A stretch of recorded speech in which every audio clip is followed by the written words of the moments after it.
Oscura Lost Light is a game that tends to hide itself away in the shadows. Those shadows belong to games such as Limbo that inspired it, but Limbo was a subdued and slow-paced game, whilst Obscura is a fast-paced and bloated one. For all the comparisons that can be made, will Obscura stand on its own 2 feet, or is this just another art house game floating around these swells of Steam? Let's find out. Story. You play as Oscura, a childish little imp given the responsibility of looking after the Aurora Stone from your wise and mouthy master. He gives you a really friggin' basic instruction: don't touch the stone. So yeah, you can probably tell what happens.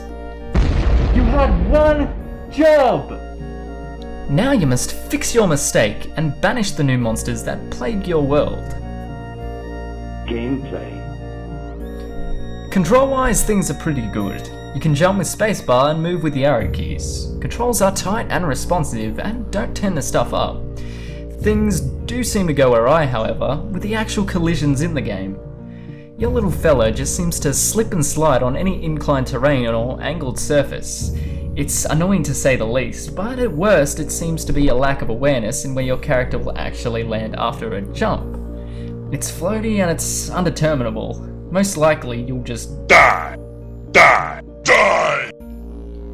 The main draw to the game is the multiple power crystals you can use to either slow time, create platforms, break blocks, or invert gravity. These crystals really help bring a fun level of combo moving your way through a level. Visuals. Now, this really boils down to a subjective thing. I myself found the black foreground look from games like Limbo and Deadlight not that great.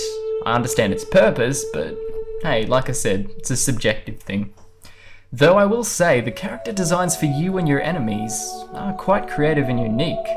It's clear that this game's look had a lot of thought put into it, but sadly, its major artistic design decision hinders the game rather than helps it.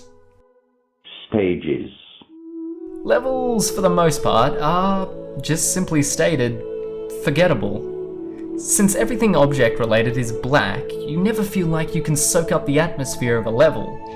Your only real desire is to get to the end of a stage, and in doing so, that means the levels don't tend to stick with you.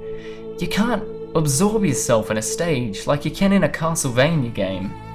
Though in terms of level design, these stages are fantastically made and offer a fair dosage of puzzles, quick reflexes, and creative physics-based approaches to a level. These stages may not stick with you, but they themselves are very well polished and very, very well made. Final thoughts. Oscura Lost Light isn't a game worth writing home about, but it is objectionably a well-made game, with fun controls and solid platforming. Though the colour palette is limited and the levels forgettable, it's got hard work and spit shine put into it that is notable and commendable. After putting this game in charge of a sacred lighthouse but immediately blowing up that lighthouse and releasing an ancient darkness across the land, I will be giving Oscura Lost Light the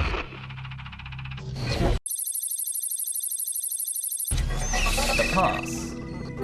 The game has spunk, but not so much style, and with a 4-hour storyline, it's not the longest game in the world. But hey, if you do enjoy it, then I'd like to point you to its sequel, Oscura's Second Shadow, on the Android store.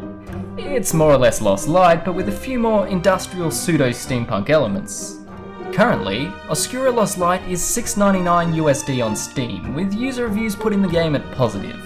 For personal recommendations, I point you to the previously mentioned Limbo by Playdead on Xbox Arcade, PSN, and Steam, as well as Deadlight by Tequila Works on Xbox Arcade and Steam. Well folks, hope you enjoyed my look at Obscura. If you liked what you've seen here today, then slap that like button, and if you like the cut of my jib, then hit that subscribe button. Every little sub helps. Till we meet again, I'm Video James, signing out.